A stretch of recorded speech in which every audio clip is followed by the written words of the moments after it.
ಅಯ್ಯೋ ಮದುವೆ ಕೆಲಸ ನೋಡಿದ್ರೆ 3 ರಾಶಿ ಕೆಲಸ ಇದೆ. ನಾನು ನೋಡಿ ಎಲೆ ಅಡ್ಕಾಕತ್ತ ಕೂತಿದ್ದೀನಿ. ನನಗೂ ಕೆಲಸ ಮಾಡಿ ಮಾಡಿ ಸಾಕಾಗಿದೆ. ಅದಕ್ಕೆ ಒಂದು 5 ನಿಮಿಷ ಸುಮ್ಮನೆ ಕೂತ್ಕೊಳ್ಳೋಣ, ರೆಸ್ಟ್ ಮಾಡೋಣ ಅಂತ ಕೂತ್ಕೊಂಡೆ. ಆದರೂ ಕೂತ್ಕೊಳ್ಳೋಕ್ಕೆ ಮನಸ್ಸಿಲ್ಲ. ಕೆಲಸ ಮುಗಿಸ್ಬಿಟ್ರೆ ಸಾಕಲ್ಲಪ್ಪ ಅನ್ನಾಗಿದೆ. ಲೇ ನಂಜಿ, ನಿನ್ನ ಮಗ ಪೇಟೆಗೆ ಹೋದ್ನಾ ಮದುವೆ ಕಾರ್ಡ್ ಇಸ್ಕೊಬರೋಕ್ಕೆ? ಬೆಳಗ್ಗೆ ಹೇಳಿದೆ ಇಸ್ಕೊಬಂದ್ಬಿಡು ಅಂತ. ಅವನು ಆಗಲೇ ಹೋಗಿದ್ದಾನೆ ಬಿಡಿ, ಇನ್ನೇನೋ ಬರ್ಬೋದು. ಅಯ್ಯೋ ಆಮೇಲೆ ಹೋಗಿ ಖಾರದ ಪುಡಿ ಬಿಡಿಸ್ಕೊ ಬಂದ್ಬಿಡಿ. ನೀನೇ ಒಂದು ಅಜ್ಜ ಹೋಗಿ ಬಿಡಿಸ್ಕೊ ಬಂದ್ಬಿಡ್ಬಾರ್ದಾ? ಅದನ್ನು ನನ್ನೇ ಕಾಯ್ತಾ ಕೂತಿದೆಯಲ್ಲ. ಅಯ್ಯೋ ಅಷ್ಟು ದೂರ ಹೋಗಿ ಬಿಡಿಸ್ಕೊ ಬರ್ನಾರಿ. ನೀವು ಹೋಗ್ಲಿಲ್ಲ ಅಂದರೆ ನನ್ನ ಮಗ ರಾಜು ಆದರೂ ಹೋಗ್ತಾನೆ. ಎಲ್ಲ ಕೆಲಸನೂ ನನಗೆ ಹೇಳ್ತಿರಲ್ಲ, ನಾನು ಎಷ್ಟು ಅಂತ ಮಾಡಲಿ? ಏನೋ ನಮ್ಮ ರಾಜು ಧೂಳು ಹೊಡ್ಕೊಟ್ಟಕ್ಕೇನೋ ಸರಿ ಆಯಿತು. ಒಂದಷ್ಟು ಪಾತ್ರೆನೂ ತೊಳೆದಿಟ್ಟೆ, ಖಾರದ ಪುಡಿಗೂ ರೆಡಿ ಮಾಡ್ಕೊಂಡೆ. ಅದನ್ನಾದರೂ ಬಿಡಿಸ್ಕೊ ಬನ್ನಿ ಅಂದರೆ ನನಗೆ ಹೇಳ್ತೀರಾ? ಬಿಡಿ, ರಾಜು ಹೋಗಿ ಬಿಡಿಸ್ಕೊ ಬರ್ತಾನೆ. ದೂರ ಅಂದರೆ ಏನು? ಇಲ್ಲೇ ಹತ್ರದಲ್ಲಿದೆ, ಅಲ್ಲೂ ಹೋಗಿ ಬಿಡಿಸ್ಕೊ ಬರಲ್ಲ ಅಂತೀಯಲ್ಲ. ಸ್ವಲ್ಪ ನಡೆದ್ರೆ ಸಣ್ಣನಾರು ಆಗ್ತಿದೆ. ಎಲ್ಲದಕ್ಕೂ ನಮ್ಮನ್ನೇ ಕೈಕೋತೀಯ. ನಮಗೆ ಹೊರಗಡೆ ಕೆಲಸ ಇರಲ್ವಾ? ಮನೇಲಿರೋ ಕೆಲಸ ಆದರೂ ನೀನು ಮಾಡ್ಕೋಬೇಕು. ನಾನೆಷ್ಟು ದಪ್ಪ ಇದ್ದೀನಿ ನಿಮಗೆ? ನನ್ನ ಮೇಲೆ ಕಣ್ಣು. ನಾನು ಆಡ್ಕೊಳ್ಳಿಲ್ಲ ಅಂದರೆ ಉಂಡಿದ್ದು ಅರ್ಗಲ್ಲ ನಿಮಗೆ. ಕುಳ್ಳಿ ಅಂತೀರಾ, ದಪ್ಪ ಅಂತೀರಾ. ಮದುವೆ ಒಂದು ಆಗ್ಬಿಡ್ಲಿ ಸುಮ್ಮನಿರಿ, ನಾನೇ ಹೋಗ್ತೀನಿ ಎಲ್ಲಾದರೂ. ಅದಕ್ಕೆ ಕೇಳಿದಂಜಿ ಕೋಪ ಮಾಡ್ಕೋತೀಯ? ದಪ್ಪ ಇದ್ದಕ್ಕೆ ದಪ್ಪ ಅಂದೆ, ಸ್ವಲ್ಪ ನಡೆದ್ರೆ ಸಣ್ಣ ಆಗ್ತೀಯ ಮಗನ ಮದುವೆ ಹತ್ರದಲ್ಲಿ ಅಂತ ಅಂದಪ್ಪ. ಸರಿ ಬಿಡು. ರಾಜು ಬಂದ ನೋಡು. ರಾಜು ಬಂದ ಅನ್ಸುತ್ತೆ, ಬೈಕ್ ಸೌಂಡ್ ಆಗ್ತಿದೆ. ಅಪ್ಪ ಅಪ್ಪ. ಓ ರಾಜು ಬಾ, ನಿನ್ನೇ ನೆನಪಿಸ್ತಾ ಇದ್ದೆ. ಬೆಳಗ್ಗೆ ಹೋದವನು ಇಷ್ಟೊತ್ತಾದರೂ ಬರಲಿಲ್ವಲ್ಲ, ಇಷ್ಟೊತ್ತಾಗುತ್ತೋ ಬರೋದು ಅಂತ. ಮದುವೆ ಕಾರ್ಡ್ ಕೊಡೋದು ತಡ ಮಾಡಿಬಿಟ್ಟಪ್ಪ. 5 ನಿಮಿಷ ಇರಿ, ಇನ್ನೂ ಪ್ರಿಂಟ್ ಆಗಿಲ್ಲ ಅಂದ್ಬಿಟ್ಟು ಪ್ರಿಂಟ್ ಮಾಡಿಕೊಟ್ಟಪ್ಪ. ಒಂದು 500 ಕಾರ್ಡ್ ಕೊಟ್ಟಿದ್ದಾನೆ ಸದ್ಯಕ್ಕೆ. ಇನ್ನೊಂದು 500 ಕಾರ್ಡ್ ನಾಳೆ ಇಸ್ಕೊಳ್ಳಿ ಅಂತ ಹೇಳ್ದ, ಇಸ್ಕೊಬಂದಿದ್ದೀನಿ. ಕೊಡೋ ರಾಜು, ಮದುವೆ ಕಾರ್ಡ್ ಹೇಗೆ ಬಂದಿದೆ ನೋಡೋಣ. ಅಮ್ಮ ಕೊಡ್ತೀನಿ ರೀ. ತಗೊಳ್ಳಿ ಅಮ್ಮ. ರಾಜು ಮದುವೆ ಕಾರ್ಡ್ ಚೆನ್ನಾಗಿ ಮಾಡವ್ರೆ. ಓದು, ಏನಂತ ಬರ್ದವ್ರೆ ಕೇಳಿಸ್ಕೊತೇನೆ. ರಾಜು ಓದು, ನಾನೊಂದ್ಸರಿ ಕೇಳಿಸ್ಕೊತೀನಿ. ಸರಿಯಾಗಿ ಬರ್ದಿದ್ದಾನ ತಪ್ಪಾಗಿ ಬರ್ದಿದ್ದಾನ? ತಪ್ಪಾಗಿದ್ರೆ ಇನ್ನೂ 500 ಕಾರ್ಡ್ ಪ್ರಿಂಟ್ ಇದೆಯಲ್ಲ, ಅದರಲ್ಲಾದರೂ ಸರಿ ಮಾಡಿಸ್ಬೋದು. ಸರಿಯಪ್ಪ, ಹೇಳ್ತೇನೆ ಕೇಳಿಸ್ಕೊಳ್ಳಿ.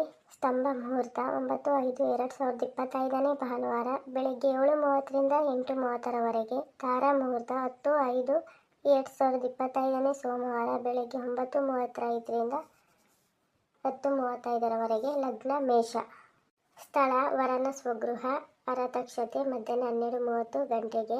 ತಮ್ಮ ಸುಖಗಮನ ಬಯಸುವವರು ಶ್ರೀಮತಿ ಸಾಕಮ್ಮ ಮತ್ತು ಮಾದಣ್ಣ, ಶ್ರೀಮತಿ ಶಾಂತಮ್ಮ ಮತ್ತು ಮಲ್ಲಯ್ಯ. ಕುಟುಂಬ ವರ್ಗದವರು ಗ್ರಾಮದ ಯಜಮಾನರುಗಳು, ಗ್ರಾಮಸ್ಥರು, ಕುಲಸ್ಥರು ಮತ್ತು ಬಂಧು ಮಿತ್ರರು. ಶ್ರೀ ಮಲೆ ಮಹದೇಶ್ವರ ಸ್ವಾಮಿ ಕೃಪೆ. ಶ್ರೀಮತಿ ನಂಜಮ್ಮ ಮತ್ತು ಸಿದ್ದಣ್ಣ. ನಮ್ಮ ಪುತ್ರ ಚೀರ ರಾಜು ಎಸ್, ಚೀರ ಗೌರಮ್ಮ ಡಿ, ಶ್ರೀಮತಿ ರುಕ್ಮಿಣಿ ಮತ್ತು ದೇವಪ್ಪ ನಮ್ಮ ಜ್ಯೇಷ್ಠ ಪುತ್ರಿ. ಇವರ ಶುಭ ವಿವಾಹ ಮಹೋತ್ಸವವನ್ನು ನಡೆಸಲು ಗುರು ಹಿರಿಯರು ನಿಶ್ಚಯಿಸಿರುವುದರಿಂದ ತಾವುಗಳು ಕುಟುಂಬ ಸಮೇತರಾಗಿ ಆಗಮಿಸಿ ವಧುವರರನ್ನು ಆಶೀರ್ವದಿಸಬೇಕಾಗಿ ಕೋರುವ ತಮ್ಮ ಆಗಮನಭಿಲಾಷಿಗಳು ಶ್ರೀಮತಿ ನಂಜಮ್ಮ ಮತ್ತು ಸಿದ್ದಣ್ಣ. ಪರವಾಗಿಲ್ಲ, ಎಲ್ಲನೂ ಸರಿಯಾಗಿ ಪ್ರಿಂಟ್ ಮಾಡಿಕೊಟ್ಟವನೆ. ನಂಜಿ, ದೇವ್ರ ಮುಂದೆ ಇಟ್ಟು ಪೂಜೆ ಮಾಡಿಬಿಟ್ಟು ಬಾ, ಬೀಗರ ಮನೆಗೆ ಹೋಗಿ ಕೊಟ್ಬಿಟ್ಟು ಬರೋಣ. ರಾಜು ನೀನು ರೆಡಿಯಾಗು. 3 ಜನನು ಹೋಗಿ ಬೀಗರನ್ನು ಮಾತಾಡ್ಸ್ಕೊಂಡಾಗುತ್ತೆ, ಹಾಗೆ ಅವ್ರ ಊರವ್ರಿಗೂ ಪ್ರಿಂಟ್ ಕೊಟ್ಟಾಗುತ್ತೆ. ಇನ್ನೊಂದು ದಿನ ಹೋಗೋದೇನು, ಇವತ್ತೇ ಹೋಗಿ ಕೊಟ್ಬಿಟ್ಟು ಮಾತಾಡ್ಸ್ಕೊ ಬಂದ್ಬಿಡೋಣ. ಸರಿ, ಸ್ನಾನ ಮಾಡ್ಕೊಂಡು ಹೋಗಿ ದೇವ್ರ ಮನೇಲಿ ಇಟ್ಟು ಪೂಜೆ ಮಾಡ್ಕೊ ಬರ್ತೀನಿ. ನಾನು ಪೂಜೆ ಮಾಡ್ಕೊ ಬರೋ ತನಕ ನೀವು ರೆಡಿ ಆಗ್ಬಿಡಿ. ಹಾಗೆ ದಾರಿಲಿ ಹೋಗ್ತಾ ನಮ್ಮ ಮನೆ ದೇವರು ಮಲೆ ಮಹದೇಶ್ವರ ಸ್ವಾಮಿಗೆ ಪೂಜೆ ಮಾಡಿಸ್ಬಿಟ್ಟು ಮೊದಲೇ ಕಡೆ ಅವರಿಗೆ ಕೊಟ್ಬಿಟ್ಟು ಆಮೇಲೆ ಬೀಗರ ಮನೆಗೆ ಹೋಗೋಣ. ಸರಿ, ನೀನು ಹೋಗು, ಮೊದಲು ಸ್ನಾನ ಮಾಡ್ಕೊ ದೇವ್ರ ಪೂಜೆ ಮಾಡ್ಬಿಟ್ಟು ಬಾ. ಹೋಗ್ತಾ ದೇವಸ್ಥಾನಕ್ಕೆ ಹೋಗಿ ಕೊಟ್ಬಿಟ್ಟು ಹೋಗೋಣ. ಆದರೆ 2ನೇ ಕಾರ್ಡು ನಮ್ಮ ಮಾದಣ್ಣನಿಗೆ ಕೊಡಬೇಕು. ನಮ್ಮ ರಾಜಿಗೆ ಎಷ್ಟೋ ವರ್ಷದಿಂದ ಏನಿಲ್ಲ ಅಂತ ಹುಡುಕ್ತಿರ್ಬೇಕಾದ್ರೆ ಪಾಪ ಅವರ ತಂಗಿ ಮಗಳನ್ನೇ ತೋರಿಸ್ತಾ.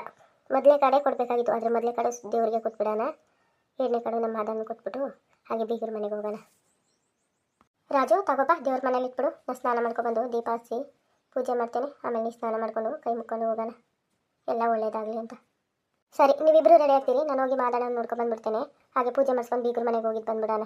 ಮಾದಣ್ಣನು ನಮ್ಮ ಬೀಗರು ನೋಡೋಕೆ ಹೋಗಬೇಕು, ಆಸ್ಪತ್ರೆಯಲ್ಲಿ ನೋಡಿದ್ದೆ ನೋಡಿಲ್ಲ ಅಂತಿದ್ರು. ಒಟ್ಟಿಗೆ ಹೋಗಿ ಬಂದುಬಿಡೋಣ. ರಾಜು, ನಿನ್ನ ಸ್ನೇಹಿತನ ಆಟೋಗೆ ಹೇಳ್ಬಿಡಪ್ಪ, ಆಟೋದಲ್ಲೇ ಹೋಗಿ ಬಂದುಬಿಡೋಣ. ಬೇಗ ಹೋದರೆ ದೇವಸ್ಥಾನಕ್ಕೆ ಹೋಗಿ ಪೂಜೆ ಮಾಡಿಸ್ಕೊಂಡು ಹಾಗೆ ಬೀಗರ ಮನೆಗೆ ಹೋಗಿ ಅವ್ರು ಮಾತಾಡ್ಸ್ಕೊಂಡು ಊರವ್ರಿಗೆಲ್ಲ ಪ್ರಿಂಟ್ ಕೊಟ್ಬಿಟ್ಟು ಬೇಗ ಬಂದುಬಿಡ್ಬೋದು. ಇಲ್ಲೇ ತಡ ಮಾಡ್ತು ಅಂದರೆ ಕಷ್ಟ ಆಗ್ಬಿಡುತ್ತೆ. ನಾವು ವಾಪಸ್ ಬರುವಾಗ ಕತ್ಲೆ ಆಗ್ಬಿಡುತ್ತೆ. ಮತ್ತು ದನಕರು ನೋಡೋರು ಯಾರು ಇಲ್ಲದಾಗುತ್ತೆ. ನಾವು 3 ಜನ ಹೋಗೋದ್ರಿಂದ ಬೇಗ ಹೋಗಿ ಬಂದುಬಿಡಬೇಕು. ಸರಿಯಪ್ಪ, ಆಗಿದ್ರೆ ನನ್ನ ಸ್ನೇಹಿತನ ಆಟೋಗೆ ಹೇಳ್ತೇನೆ, ಹೋಗಿ ಬಂದುಬಿಡೋಣ ಎಲ್ಲರೂ. ನೀವು ಬೇಗ ಹೋಗಿ ಮಾದೊಳಪ್ಪನ ಕರ್ಕೊಬಂದ್ಬಿಡಿ. ನೀವು ಬರೋ ಅಷ್ಟರಲ್ಲಿ ಅಮ್ಮ ನಾನು ರೆಡಿಯಾಗಿರ್ತೀವಿ, ಆಟೋನೂ ಬಂದಿರುತ್ತೆ. ಇಲ್ಲೇ ಮಾತಾಡ್ತೀನಿ ಸರ್, ಹೋಗೋದಕ್ಕೆ ತಡ ಆಗುತ್ತೆ. ನೀವು ಹೋಗಿ ಬೇಗ ಕರ್ಕೊಬಂದ್ಬಿಡಿ. ಹೋಗಿ ರಾಜು, ನೀನು ನಿನ್ನ ಸ್ನೇಹಿತನ ಆಟೋಗೆ ಹೇಳ್ಬಿಟ್ಟು ಬಂದ್ಬಿಡು. ನಾನು ಸ್ನಾನ ಮಾಡಿ ದೇವ್ರ ದೀಪ ಹಚ್ಚೋಷ್ಟರಲ್ಲಿ ಕೈ ಮುಗಿಯೋಷ್ಟರಲ್ಲಿ ಬಂದ್ಬಿಡೋರಿ. ಆಮೇಲೆ ನೀನು ನಿಮ್ಮ ಅಪ್ಪ ಇಬ್ಬರು ಸ್ನಾನ ಮಾಡ್ಕೊಂಡು ಬೇಗ ಹೊರಡೋಣ.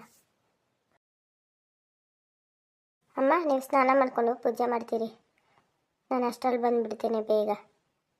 ಅಮ್ಮ, ಈ ಕಾರ್ಡೆಲ್ಲ ತಗೋಗಿ ದೇವ್ರ ಮನೇಲಿ ಇಡ್ಲಾ? ಹ್ಞೂ ರಾಜು, ದೇವ್ರ ಮನೇಲಿ ಇಟ್ಬಿಟ್ಟು ನೀನು ಬೇಗ ಬಂದುಬಿಡು. ನೀನು ಸ್ನಾನ ಮಾಡ್ಕೊ, ಬೇಗ ರೆಡಿ ಹೋಗುವೆ. ರವಿ, ನೀನು ಇಲ್ಲಿದ್ದೀಯಾ? ನಾನು ಮನೆ ಹತ್ರ ಹೋಗಿದ್ದೆ. ಹ್ಞೂ ರಾಜು, ಬಾಡಿಗೆಗೆ ಬಂದಿದೆ. ಸರಿ, ಏನು ಸಮಾಚಾರ? ನನ್ನ ನೋಡಿಕೊಂಡು ಇಷ್ಟು ದೂರ ಬಂದಿದೆಯಾ? ರವಿ, ನಮ್ಮ ಮಾವನ ಮನೆಗೆ ಹೋಗಿದ್ದು ಬರಬೇಕಾಗಿತ್ತು. ನಮ್ಮಮ್ಮ, ನಮ್ಮಪ್ಪ, ನಮ್ಮ ದೊಡ್ಡಪ್ಪ ಎಲ್ಲ ಬರ್ತಿದ್ರು. ಇನ್ನು ಎಲ್ಲರೂ ಬೈಕಲ್ಲಿ ಹೋಗೋಕ್ಕಾಗಲ್ವಲ್ಲ, ಅದಕ್ಕೆ ಅಪ್ಪ ರವಿ ಆಟೋ ಬರ ಹೇಳ್ಬಿಡು, ಅದರಲ್ಲೇ ಹೋಗಿ ಬಂದುಬಿಡೋಣ ಅಂತ ಹೇಳಿದ್ರು. ಬರ್ತೀಯಾ ಇಲ್ಲ ಬಾಡಿಗೆ ಏನಾದರೂ ಇದೆಯಾ? ಅದೇನು ರಾಜು, ಇವಾಗ ನಿಮ್ಮ ಮಾವನ ಮನೆಗೆ ಎಲ್ಲ ಒಟ್ಟೊಟ್ಟಿಗೆ ಹೋಗ್ತಿದ್ದೀರಾ? ಏನು ಸಮಾಚಾರ? ಅದೇ ರವಿ, ನಿನ್ಗೆ ಅವತ್ತೇ ಹೇಳಲಿಲ್ವಾ, ನಮ್ಮ ಮಾವನಿಗೆ ಆಕ್ಸಿಡೆಂಟ್ ಆಗಿತ್ತು ಅಂತ. ಡಿಸ್ಚಾರ್ಜ್ ಮಾಡಿಕೊಂಡು ಮನೆಗೆ ಬಂದಿದ್ದಾರಂತೆ. ಅದಕ್ಕೆ ಅಪ್ಪನೂ ಅಮ್ಮನೂ ನೋಡಬೇಕು ಅಂತ ಹೇಳಿದ್ರು. ಹಾಗೆ ಮದುವೆ ಕಾರ್ಡು ಇವತ್ತು ಇಸ್ಕೊಬಂದೆ. ಅದನ್ನು ಅವ್ರ ಊರವ್ರಿಗೆ ಕೊಟ್ಬಿಟ್ಟು ನಮ್ಮ ಮಾವನ ಮನೆಯವ್ರನ್ನೆಲ್ಲ ಮಾತಾಡ್ಸ್ಕೊಬರೋಣ ಅಂತ ಅಪ್ಪ ಹೇಳಿದ್ರು. ಅದಕ್ಕೆ ಎಲ್ಲ ಒಟ್ಟಿಗೆ ಹೋಗಿ ನೋಡ್ಕೊಬಂದ್ಬಿಡೋಣ ಅಂತ ಆಟೋಗೆ ಹೇಳ್ತಿರೋದು. ಹೌದಾ, ಸರಿ ರಾಜು, ಒಂದು ಬಾಡಿಗೆ ಇದೆ, ಕರ್ಕೊಂಡೋಗಿ ಮನೆಗೆ ಬಿಟ್ಬಿಟ್ಟು ಬರ್ತೀನಿ. ನೀನು ನಡೀತಾ ಇರು. ಸರಿ ರವಿ, ಬೇಗ ಬಂದುಬಿಡು, ತಡ ಮಾಡಬೇಡ. ಹೋಗಿದ್ದು ಬೇಗ ಬಂದುಬಿಡ್ಬೇಕು, ಮನೇಲಿ ಯಾರೂ ಇರಲ್ವಲ್ಲ ಅದಕ್ಕೆ. ತಡ ಏನಾಗಲ್ಲ ರಾಜು, ಹಿಂಗೆ ಕರ್ಕೊಂಡೋಗಿ ಹಿಂಗೆ ಕರ್ಕೊಂಬಂದುಬಿಟ್ಬಿಡ್ತೀನಿ ಅಷ್ಟೇ. 5 ನಿಮಿಷಕ್ಕೆ ಬರ್ತೀನಿ, ನೀನು ರೆಡಿಯಾಗ ಅಷ್ಟರಲ್ಲಿ ನಡೀತಾ ಇರು. ಸರಿ ರವಿ, ನೀನು ಬೇಗ ಬಂದುಬಿಡು, ನಾನು ಹೋಗಿರ್ತೇನೆ. ಅಮ್ಮ ರೆಡಿಯಾಗಿರಬೇಕು, ನಾನು ಹೋಗಿ ಬೇಗ ರೆಡಿಯಾಗಿಬಿಡ್ತೇನೆ. ಅಮ್ಮ, ರೆಡಿ ಆದಮ್ಮ? ದೇವ್ರ ದೀಪ ಹಚ್ತಾ ಇದ್ದೀನಿ, ಬಾರೋ ರಾಜು, ಸ್ನಾನ ಮಾಡಿಕೊಂಡು ಕೈ ಮುಕ್ಕೊಂಡು ಹೊರಡೋಣ. ದೇವರೇ ಒಳ್ಳೇದು ಮಾಡುತ್ತಂದೆ, ಮುತ್ತೈದೆ ಭಾಗ್ಯ ಕೊಟ್ಟು ಕಾಪಾಡುತ್ತಂದೆ. ನನ್ನ ಮಗನು ನನ್ನ ಸೊಸೆ ಐಶ್ವರ್ಯಕ್ಕೆ ಸುಖ ಶಾಂತಿ ಕೊಟ್ಟು ಕಾಪಾಡುತ್ತಾನೆ. ನಮ್ಮ ಮದುವೆ ಕಾರ್ಯದಲ್ಲಿ ಯಾವುದೇ ವಿಘ್ನ ಅಡೆತಡೆಗಳಾಗದೆ ಎಲ್ಲ ನಿರ್ವಿಘ್ನವಾಗಿ ನೆರವೇರಲಿ ಅಂತ ಹಾರೈಸುತ್ತದೆ. ರಾಜು, ನಿಂದು ಸ್ನಾನ ಆಗಿದ್ರೆ ಬಾ, ಕೈ ಮುಕ್ಕು, ಒಳ್ಳೇದಾಗಲಿ ಎಲ್ಲ. ಹ್ಞೂ ಅಮ್ಮ, ಸ್ನಾನ ಆಯಿತು, ರೆಡಿನೂ ಅದೇ. ಸರಿ ಅಮ್ಮ, ಬರ್ತೀನಿ. ನಾವು ಒಳ್ಳೇದಾಗಲಿ ನಿರ್ವಿಘ್ನವಾಗಿ ನೆರವೇರಲಿ ಅಂತ ಕೈ ಮುಗಿದ್ದೇವ್ರಿಗೆ. ದೇವರೇ ಒಳ್ಳೇದು ಮಾಡುತ್ತಂದೆ, ಎಲ್ಲ ಸುಸೂತ್ರವಾಗಿ ನೆರವೇರಲಿ ತಂದೆ. ಅಮ್ಮ, ಅಪ್ಪ ಎಲ್ಲಿ? ಇಷ್ಟೊತ್ತಾದರೂ ಬರಲೇ ಇಲ್ಲ. ಇನ್ನು ಅವ್ರು ಬಂದು ಸ್ನಾನ ಮಾಡ್ಕೊ ರೆಡಿ ಆಗೋದು ಯಾವಾಗ? ಇಲ್ಲೇ ತಡ ಆಗ್ತಿದೆ. ಅವ್ರು ಅವಾಗಲೇ ಬಂದರು ರಾಜು, ಜಗ್ಲಿ ಮೇಲೆ ಕೂತಿರ್ಬೇಕು, ನೀನು ಬರಲಿ ಅಂತ ಕಾಯ್ತಾ ಇದ್ರು. ಸರಿ ನಡಿ, ಹೋಗೋಣ. ನಿನ್ನ ಸ್ನೇಹಿತ ಬಂದು ಆಟೋ ತಗೊಂಡು. ಓ, ನನಗಿಂತ ಮುಂಚೆ ಬಂದಿದ್ದಾರಮ್ಮ. ಸರಿ, ಅವನು ಬಂದಿರಬೇಕು. ಆಟೋ ತಗೊಂಡು ನಡೀರಿ, ಹೊರಡೋಣ. ಅಜ್ಜಿ, ರಾಜು ಬಂದನಾ? ಅಪ್ಪ, ನೀವೆಷ್ಟೊತ್ತಲ್ಲಿ ಬಂದ್ರಿ? ನೀವು ಇನ್ನೂ ಬಂದಿಲ್ವೇನೋ ಅಂತಿದೆ. ರೆಡಿ ಆದೆ, ನಡೀರಿ ಅಪ್ಪ. ಸರಿ, ಹೊರಡೋಣ. ನಾನು ಆವಾಗಲೇ ಬಂದೆ ರಾಜು. ನಿಮ್ಮ ದೊಡ್ಡಪ್ಪ ಅವರು ಇಲ್ಲೇ ರೋಡಲ್ಲೇ ನಿಂತಿದ್ರು, ಏನೋ ಟೀ ಕುಡಿತಾ ಕೂತಿದ್ರು. ಹೋಗಿ ಕರ್ಕೊಬಂದೆ. ಬಾ, ಎಲ್ಲ ರೆಡಿ ಆದ್ವಿ. ಸರಿ, ನೀನು ಬ್ಯಾಗ್ ಎತ್ಕೊ, ಮರ್ತಿಗಿಟ್ಬಿಟ್ಟಿಯ. ಅಲ್ಲೋಗಿ ಕಾರ್ಡ್ ತಂದಿಲ್ಲ ಅಂತ ಹುಡುಕ್ಬೇಕಾಗುತ್ತೆ. ಮದುವೆ ಕಾರ್ಡ್ ಎತ್ಕೊಂಡು ಬ್ಯಾಗ್ ಹಾಕೊಂಡು ಬಾ. ನಿನ್ನ ಸ್ನೇಹಿತ ಬಂದು ಆಟೋ ತಗೊಂಡು ಬಂದಿರಬೇಕು ಅಪ್ಪ. ನೀನು ಹೋಗ್ತಾ ಇರೋ ರಾಜು, ನೀನು ಹಿಂದೆನೇ ಬರ್ತೇನೆ, ಒಂದು ಬಾಡಿಗೆ ಇದೆ, ಬಿಟ್ಬಿಟ್ಟು ಬರ್ತೇನೆ ಅಂತ ಹೇಳಿದ ಅಪ್ಪ. ಇವಾಗ ಬಂದಿರಬೇಕು ಅನಿಸುತ್ತೆ. ನಡೀರಿ, ಹೊರಡೋಣ. ನಾನು ಬ್ಯಾಗ್ ಎತ್ಕೊಬರ್ತೀನಿ, ನೀವು ಆಟೋದಲ್ಲಿ ಕೂತೀರಿ. ಸರಿ, ಬ್ಯಾಗ್ ಎತ್ಕೊಬಾ ರಾಜು. 300 ಕಾರ್ಡ್ ಹಾಕೋ ಬಾ, ಸಾಕು, ಮಿಕ್ಕಿದ್ರೆ ತರೋಣ. ನಡೀರಿ, ನಾವು ಆಟೋದಲ್ಲಿ ಕೂತಿರೋಣ.